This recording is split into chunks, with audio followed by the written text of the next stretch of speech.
Hi hello welcome back to my channel passion cakes. నేనైతే నా ప్యాషన్ని follow అవుతున్నా. మరి మీరు ఇది వచ్చేసి నాగర్ కర్నూల్ అండి, అదే మా అమ్మ వాళ్ళ ఊరు. ఇక్కడ నేను మా ఇల్లు చూపించబోతున్నాను. జస్ట్ అవుట్ సైడ్ చూపిస్తున్నాను, ఏమీ అనుకోవద్దు. ఇది వచ్చేసి నేను ఆల్రెడీ కార్లో స్టార్ట్ అయ్యాను అనమాట. ఇంటి దగ్గర నుంచి బస్లో వెళ్ళాను, నాగర్ కర్నూల్ నుంచి కార్లో వెళ్ళాను. యాక్చువల్గా అయితే మ్యారేజ్ వచ్చేసి మహబూబ్ నగర్లో అనమాట. సో ఈ విధంగా అయితే నా జర్నీ స్టార్ట్ అయింది. ప్లస్ చిన్న బ్లాగ్ లాగా షేర్ చేసుకోవాలి అనిపించి అయితే మీతో షేర్ చేస్తున్నాను ఫ్రెండ్స్. ఇక్కడ చూస్తున్నారు కదా, ఇక్కడ ఈ పెద్ద హోర్డింగ్ ఉంది చూడండి. అక్కడ రేవంత్ రెడ్డి గారు, అంబేద్కర్ ఉంది చూడండి, పెద్ద బోర్డు. అదే అండి మా ఇల్లు. మా ఇంటి పైన పెద్ద బోర్డు అయితే పెట్టించుకున్నారు మా నాన్నగారు. ఓకేనా. ఇది వచ్చేసి చాలా చిన్న ప్లేసే, బట్ మెయిన్ రోడ్ కాబట్టి చూడడానికి చాలా బాగుంటుంది అనమాట. ఫ్రంట్ అయితే అమ్మ వాళ్ళు అది రెంట్కి ఇచ్చేసారు. వీళ్ళు వెనక సైడ్ నుంచి ఉంటారనమాట. మీకైతే కొంచెం స్లో మోషన్లో చూపిస్తున్నాను చూడండి ఫ్రెండ్స్. యాక్చువల్గా అయితే ఇక్కడ ఈ ఇల్లు ఉన్న ఆపోజిట్లోనే, ఎగ్జాక్ట్గా ఆపోజిట్లోనే మా స్కూల్ అయితే ఉంది. అది మీకు నెక్స్ట్ టైం చూపిస్తాను. ఇదే అండి ఇల్లు. ఓకేనా. ఆపోజిట్లో స్కూల్ అయితే ఉంది. నాకైతే ఆ స్కూల్ చూసినప్పుడల్లా ప్రాణం ఎటో వెళ్ళిపోతుంది అనమాట. ఇది వచ్చేసి ఫంక్షన్ హాల్ దగ్గర. ఆల్రెడీ చెప్పాను కదా, మా అక్కయ్య వాళ్ళ అబ్బాయిది పెళ్ళి అని చెప్పేసి. చాలా అంటే చాలా హ్యాపీగా అనిపించిందండి. చెప్పాను కదా, ఫస్ట్ టైం అబ్బాయి తరపున వెళ్ళామన్నమాట. ఇక్కడైతే ఆ స్టేజ్ మీద చూద్దామంటే అందరు నిల్చొని ఉన్నారు, అసలు ఏం కనిపించట్లేదండి. సో ఏం చేశానంటే, ఇక్కడ స్క్రీన్ పెట్టారు కదా, సో అక్కడైనా సరే చూసేద్దాం అన్నట్టుగా, మీకు కూడా చూపించేద్దాం అన్నట్టుగా ఇటువైపు తిప్పేసాను అనమాట కెమెరా అయితే. చాలా ఫోటోగ్రఫీ ఏమో కానీ నాకైతే చూడడానికి కన్నుల విందుగా అనిపించింది అనమాట. యాక్చువల్గా అమ్మాయి ప్రీ వెడ్ షూట్స్ ఇలా చూశాను కానీ, బట్ వీళ్ళు ఏం చేశారంటే ఫ్యామిలీ షూట్ లాగా చేశారనమాట. డాకు మూవీ నుంచి ఓ బంగారు కూన ఆ సాంగ్కి వచ్చేసి అమ్మాయి, వాళ్ళ ఫాదర్, వాళ్ళ ఫ్యామిలీ అందరూ కూడా అందులో మంచిగా ఏమంటారు బ్యాక్గ్రౌండ్ మ్యూజిక్తో చాలా బాగా అనిపించారనమాట. అసలు ఎప్పటికైనా ఇదేదో కళ నెరవేరింది అన్నట్టుగా అనిపించింది అనమాట వాళ్ళ ఫ్యామిలీని చూస్తుంటే. అబ్బాయి పేరు వచ్చేసి సునీల్ అండి, అమ్మాయి పేరు వచ్చేసి దివ్య. చాలా బాగుందండి కొత్త జంట అయితే. అసలు ఫొటోస్, వీడియోస్, మొత్తం చుట్టాలు, ఆహా ఓహో అన్నట్టుగా ఉందన్నమాట పరిస్థితి అయితే. మీతో ఏం చెప్పాలో కూడా నాకు అర్థం కావట్లేదు. చూస్తున్నారు కదా వీడియో అయితే. కాకపోతే మీతో షేర్ చేసుకోవడం వల్ల మా ఫ్యామిలీ మెంబర్స్ కూడా చాలా హ్యాపీగా ఫీల్ అవుతున్నారండి. ఇప్పుడు మీకు లాస్ట్లో ఒక వీడియో క్లిప్పింగ్ చూపిస్తాను చూడండి. అసలు ఎంత బాగా అనిపించిందంటే, నువ్వు బాగా చెప్తున్నావు, అందరి గురించి బాగా చెప్తున్నావు, ఫ్యామిలీ గురించి బాగా చెప్తున్నావు అని రియాక్షన్స్ వింటుంటే నేను కూడా చాలా అంటే చాలా హ్యాపీగా ఫీల్ అవుతున్నాను అనమాట. సో ఇది కొంచెం ఫ్యామిలీ సెగ్మెంట్ అనుకోండి, ఫ్యామిలీ వాళ్ళ కోసం. ప్లస్ నన్ను కూడా మా ఫ్యామిలీని కూడా మీకు చూపించినట్టుగా ఉంటుందని చూపించడానికి ఇది ఒక్క సెల్ఫీనే తీసుకున్నానండి. నేను ఇంకా అసలు ఎక్కడా కూడా మీకు వీడియోలో కనిపించాను. ఇదైతే ఐఎమ్ సారీ, ఎందుకంటే నాకు అలవాటు లేదండి. అంటే వీడియోస్ తీసి పెట్టండి, లేకపోతే వేరే వాళ్ళ హెల్ప్ తీసుకొని నన్ను వీడియో తీయండి, ఫొటోస్ తీయండి అని నేను అడగలేను. అది నా ప్రాబ్లమో ఏంటో నాకు తెలియదు కానీ, అందుకని మీకు ఎక్కువగా నేను కనిపించాను. యాక్చువల్గా నాకు తీయడం ఇష్టం, అవతల వాళ్ళని, తర్వాత న్యాచురల్గా అవతల వాళ్ళ రియాక్షన్స్ని క్యాప్చర్ చేయడం అంటే చాలా ఇష్టం. సో నేను ఎక్కువ కనిపించను, అందరు కనిపిస్తారు. బట్ మీకు ఎవరో తెలియకపోయినా నేనున్నానుగా పరిచయం చేయడానికి మీకైతే. ఓకేనా ఫ్రెండ్స్. ఇక్కడైతే అబ్బాయి తాళి కట్టేస్తున్నాడు అనమాట. తాళి కట్టే టైంకి అమ్మాయి సరి చేస్తుంటే ఎంతో, అదేదో పెళ్లి పుస్తకంలో మనం ఒక చిన్న క్లిప్పింగ్ చూస్తాం చూడండి, అలా అనిపించింది నాకైతే. పెళ్లి పుస్తకం సాంగ్లో ఉంటుంది చూడండి, అడుగడుగున తప్పు ఉంటే సరిదిద్దుకో, సంథింగ్ ఏదో ఉంటుంది కదా, ఆ టైప్లో అనిపించింది అనమాట చూస్తుంటే మాత్రం. కరెక్ట్గా లిరిక్స్ గుర్తుకొస్తలేవు, సారీ క్షమించండి. ఓకేనా. ఇక్కడైతే అబ్బాయి అమ్మాయికైతే, నవవధువుకైతే తాళి కట్టబోతున్నాడు అనమాట. అంటే చిన్ని మూమెంట్సే కానీ లైఫ్ లాంగ్ గుర్తుండే మూమెంట్స్ కదండి పెళ్ళి అంటే. కానీ ఇప్పటి వాళ్ళ అదృష్టం అండి బాబు, ఎంత బాగా చేసుకుంటున్నారో అన్ని మూమెంట్స్ని క్యాప్చర్ చేసే విధంగా ఫోటోగ్రాఫర్స్ కానీ ఎవరైనా అవ్వనివ్వండి, దాన్ని ఎంత అద్భుతంగా చూపించాలో అంత అద్భుతంగా చూపించేస్తున్నారనమాట. కానీ ఒప్పుకోవాలండి ఈ ఫోటోగ్రఫీ వాళ్ళని కూడా. ఎందుకు అంటే చాలా కష్టపడుతున్నారనమాట అక్కడ వీడియోస్ ఫొటోస్ తీయడానికి. వాళ్ళ మధ్యలో మేము ఫోన్లు పట్టుకొని దూరి వీడియోలు తీసుకుంటున్నాను అనమాట నేను కూడా. ఇదొక్క క్లిప్పింగ్ కోసం అయితే నేను స్టేజ్ పైకి వెళ్ళాను. చెప్పాను కదా అమ్మాయి అదిగో తాళి సరి చేస్తుంటే నాకు ఆ సీన్ గుర్తొచ్చింది అనమాట. మరి మీకేమనిపించిందో ఒకసారి అయితే కామెంట్ చేసి చెప్పేయండి నాకు వీడియోలో. ఓకేనా ఫ్రెండ్స్? చెప్పాను కదా ముందలున్న వాళ్ళకి వీడియో తీసి పెట్టండి అని చెప్పే చాయిస్ కూడా లేదు, అందరూ ఫోన్లు పట్టుకొని కూర్చున్నారనమాట. ఓకేనా? ఈ మధ్య విన్నానండి రకుల్ ప్రీత్ గారి ఎంగేజ్మెంటో మ్యారేజో I don't know, 3 days without phone arrange చేశారంట. అంటే వచ్చిన గెస్ట్లు కానీ తర్వాత వాళ్ళు కానీ ఎలాంటి మొబైల్స్ అయితే యూజ్ చేయలేదంట. బాగుంది కదండి చూడడానికి వినడానికి.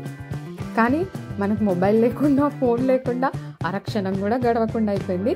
బట్ ఒకసారి ట్రై చేయాలండి ఇది కూడా. అంటే దేనికి డిపెండ్ అవ్వద్దు, దేని మీద డిపెండ్ అవ్వద్దు. అలా అని అవసరానికి వాడుకోవాలి తప్పితే అవి లేకపోతే లేము అనే పరిస్థితి అయితే ఎప్పటికీ తెచ్చుకోకూడదండి. అప్పుడప్పుడు మనం ఇలాంటి ప్రయోగాలు చేస్తూ ఉండాలన్నమాట. ఫోన్ లేకుండా ఉండడం ఎలా అని చెప్పేసి. ఇక్కడైతే అబ్బాయి తాళి కట్టేస్తున్నాడు, అమ్మాయి అయితే చక్కగా కూర్చుంది. మీకు అన్నీ కనిపిస్తున్నాయి, బ్యాక్గ్రౌండ్లో నా వాయిస్ అయితే వినేస్తున్నారు. ఓకేనా? ఇది వచ్చేసి చెప్పాను కదండి, మా అక్కయ్యకి వచ్చేసి 3 అబ్బాయిలే. అసలు మా అక్కకైతే ఆడపిల్లలు అంటే చాలా ఇష్టం అండి. ఆడపిల్ల కోసం వెయిట్ చేసి 3 అబ్బాయిలు అనమాట. దీని వచ్చేసి పెద్ద అబ్బాయి, ఈ అబ్బాయి తర్వాత ఇంకో 2 అబ్బాయిలు ఉన్నారు. ఓకేనా? అమ్మాయి కోసం వెయిట్ చేసి 3 అనమాట. ఇక్కడ మా బాబాయ్ మీకు ఆల్రెడీ చూపించాను కదా లాస్ట్ వీడియోలో. మా బాబాయ్ అయితే బిడ్డ అని పిలుస్తుంటాడు నన్ను. ఇక్కడ 3 క్యాప్చర్ అయ్యారు చూడండి. మా బాబాయ్ వెనకాల మా నాన్న, అటుపక్క మా అమ్మ, ఇటుపక్క మా పిన్ని, ఇంతమంది కవర్ అయ్యారనమాట. చాలా అంటే చాలా అందరినీ ఒకే క్లిప్పింగ్లో తీసుకున్నట్టుగా అనిపించింది. వెనకాల చూస్తున్నారు కదా మా అమ్మ మా నాన్న. ఇక్కడ వచ్చేసి ఇంకొక బాబాయ్ పిన్ని, ఇక్కడ ఇంకో పెద్దమ్మ, అందరూ దగ్గర వాళ్ళే అండి. ఇక్కడైతే అంటే అమ్మాయి తరఫు వాళ్ళు కొంచెం తెలియదులేండి. ఇక్కడేమో మూవీ చూస్తున్నట్టుగా పిల్లల గ్యాంగ్తో పాటు మా బావగారు కూడా కూర్చొని చూస్తున్నారు కదా. ఇంకా ఆడియో అయితే మీకు వినిపించకపోవచ్చు కానీ చాలా అంటే చాలా బాగా అనిపించింది. అందరూ మూవీ చూస్తున్నట్టుగా మెస్మరైజ్ అయిపోయి చూస్తున్నారనమాట. నేను క్యాప్చర్ చేసుకున్నాను ఈ మూమెంట్ని అయితే. చాలా అంటే చాలా బాగా అనిపించింది. ఫోటోగ్రఫీ, వీడియోస్, ఫుడ్, తర్వాత అన్నీ వాట్ నాట్ వై నాట్ అన్నట్టు అన్నీ బాగా అనిపించాయి. ఈ డ్రెస్ కోడ్లు చూస్తున్నారు కదా, చాలా అంటే చాలా ఎంటర్టైనింగ్ ఉంది. తర్వాత అందరూ మన వాళ్ళే, అందరూ హ్యాపీగా బాగా అనిపించింది.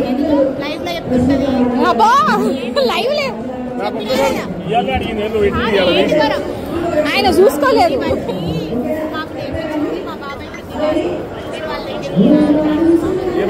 మాకు ఒక్కసారి రాలేదు.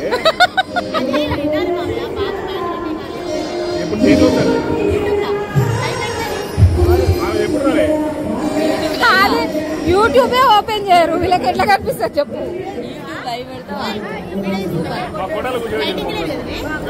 నా ఫోన్లో వస్తుంది సామ్సంగ్. చూసారు కదా మా వదిన ఏం చెప్తుందో. తను వచ్చేసి నాకు ఫ్రెండ్ కమ్ వదిన అనమాట. మా బాబాయ్ గురించి చెప్తూ ఉందనమాట. నీ గురించి బాగా చెప్పింది అంటే మా బాబాయ్ ఏమో నాకు తప్ప అందరికీ కనిపిస్తుంది వినిపిస్తుంది అని మా బాబాయ్ తర్వాతకైనా చూపించాలి మా బాబాయ్కి అయితే. ఓకేనా? ఇక్కడైతే ఇది వచ్చేసి నాగర్ కర్నూల్లో మెడికల్ కాలేజ్ అండి. మాకు అసలు మేమున్నప్పుడు మేము చదువుకునే రోజుల్లో అయితే స్కూల్ మాది తప్పితే వేరే పెద్ద స్కూల్స్ కూడా ఉండేవి కాదు. అలాంటిది మెడికల్ కాలేజ్ వచ్చేసింది అనమాట. Next comes bus journey. ఇప్పుడు రిటర్న్లో ఆటోలో వచ్చా నాగర్ కర్నూల్కి, అక్కడి నుంచి మళ్ళీ బస్సు ప్రయాణం అనమాట. ఇది యాక్చువల్గా అయితే ఈవినింగ్ 5 అలా అవుతుంది రిటర్న్. ఇక్కడ మీకు ఏం చూపిస్తున్నానంటే ఆల్రెడీ మీకు చెప్పాను కదా మున్ననూరు. ఇది వచ్చేసి మున్ననూరు మాకు ఏమంటారు హిల్ ఏరియా స్టార్ట్ అయ్యే ప్లేస్ అనమాట. అన్ని టీ షాప్సే అండి. ఫస్ట్ చాయ్ దునియా, తర్వాత చాయ్ బకెట్, తర్వాత టీ ఓషన్ అంట, టీ సిగ్నల్ అంట, ఇంకా ఏవేవో పేర్లు వస్తున్నాయి. భలే వింతగా అనిపించింది. మీకు ఎప్పటి నుంచో చూపించాలనుకుంటున్నాను. ఇదిగోండి ఇక్కడ మిస్టర్ టీ అంట. ఇలా డిఫరెంట్ నేమ్స్. ఓన్లీ చాయే, బట్ పేర్లు మాత్రం డిఫరెంట్గా అనిపించాయి. నాకు ఇది ఒక అలవాటు అండి. మీకు కూడా ఉందో లేదో చెప్పండి. బస్లో వెళ్తున్నా, ఎక్కడికి వెళ్తున్నా అన్ని బోర్డ్స్ చదవడం అలవాటు అనమాట చిన్నప్పటి నుంచి కూడా. బోర్డ్స్, తర్వాత టైం చూడాలంటే ఎప్పుడు వాచ్ చేతికున్నది చూసుకోను అనమాట. ఏ షాప్లో ఎక్కడ వాచ్ కనిపిస్తుందో అక్కడ చూసేద్దాం అనిపిస్తుంటుంది. చూస్తున్నారు కదా, ఇక్కడ టీ టైమ్, ఇది చాలా ఫేమస్ అయింది. ఫస్ట్ ఇదే ఉండే అనమాట టీ పాయింట్. తర్వాతకు వచ్చేసి ఇప్పుడు అన్నీ ఫేమస్ అయిపోయాయి. మున్ననూరు అంటే టీ షాప్స్, హోటల్స్ వీటికి ఫేమస్ అయిపోయింది అనమాట. స్టే పాయింట్ చూసారు కదా, చాయ్ టైం అంట. అది టీ టైమ్, ఇది చాయ్ టైం. ఏదైతేమి దొరికేది మాత్రం చాయ్. ఓకేనా ఫ్రెండ్స్, చాయ్ లేని మాత్రం మన లైఫ్లో అది గడవదేమో. ఇక్కడ వచ్చేసి ఇరానీ చాయ్ అనమాట, కనిపిస్తుంది కదా, ఇరానీ చాయ్. నెక్స్ట్ వచ్చేసి ఒకటి గుడ్డీస్ లాగా ఉందండి, ఇది టీ కింగ్స్ అంట. మీకు ఇంకేం, నాకు మొన్న ఎవరో అక్క బేకరీ పెట్టాలనుకుంటున్నాను, పేరేం పెట్టాలి అంటే ఇక్కడ టీ తీసేసి మనం కేక్ పెట్టుకుంటే ఏ పేరైనా బాగుంటుంది అనిపించింది. Cake Kings, cake ocean, cake signal, cake time, బాగున్నాయి కదండి పేర్లు. జస్ట్ మనం టీ తీసేసి కేక్ పెట్టుకోవచ్చు. ఇక్కడ చెప్పాను కదండి, ఇవి లాడ్జ్ లాగా చిన్న చిన్న ఏంటో అవి బెలూన్స్ లాగా ఉన్నాయన్నమాట. బాగున్నాయి ఇవి. బట్ ఎప్పుడైనా లోపలికి వెళ్ళినప్పుడు, కార్లో అలా వెళ్ళినప్పుడు డీటెయిల్గా అయితే చూపిస్తానులేండి. ఇక్కడ వచ్చేసి మీకు ఇది హైవే టీ, ఇది ఇంకొక టీ పాయింట్. హైవే టీ మీకు ఫాస్ట్గా చూపిస్తున్నాను కానీ పేర్లు అయితే నేను చెప్పేస్తున్నాను. ఇది ఫేమస్ అయిందండి, అరణ్య రిసార్ట్స్ అని చెప్పేసి. చాలా అంటే చాలా బాగుంది. యాక్చువల్గా అయితే ఫస్ట్ ఆ టీ టైమ్, తర్వాత ఇక్కడ మృగవాణి రెస్టారెంట్, అది కూడా చూపిస్తాను చూడండి. ఆ రెండు చాలా ఫేమస్ అయ్యాయి. తర్వాత మిగతా అన్నీ కూడా పుట్టగొడుగుల్లాగా దూసుకొచ్చేసాయి అన్నమాట. మీకు చెప్పాను కదా చాయ్ బంక్, నాకు ఇదే పని అయిపోయిందనమాట. ఇక్కడికి వచ్చేసరికి అన్ని వెతుక్కోవడం పేర్లు అయితే. ఇదండి మృగవాణి రెస్టారెంట్, ఇది గవర్నమెంట్ తరఫుందనమాట. ఇది ఫస్ట్ ఇక్కడ పెట్టేసరికి ఏరియా మొత్తం ఫేమస్ అయిపోయింది. ఇక్కడైతే ఈ చెక్ పోస్ట్లోకి ఎంటర్ అయితే ఇంకా ఫుల్ ఫారెస్ట్ అనమాట. మనకి ఏంటంటే నైట్ 9 కల్లా ఈ చెక్ పోస్ట్ అయితే దాటాలండి, లేదంటే ఇక్కడ ఆపేస్తారు. మామూలుగా అయితే మీకు తెలిసిందే కదా, ఫారెస్ట్ ఏరియా కాబట్టి నైట్ 9 కల్లా ఈ చెక్ పోస్ట్ అయితే క్లోజ్ అవుతుంది ఫ్రెండ్స్. ఇంతటితో నా జర్నీ అయితే కంప్లీట్ అయింది. బాయ్.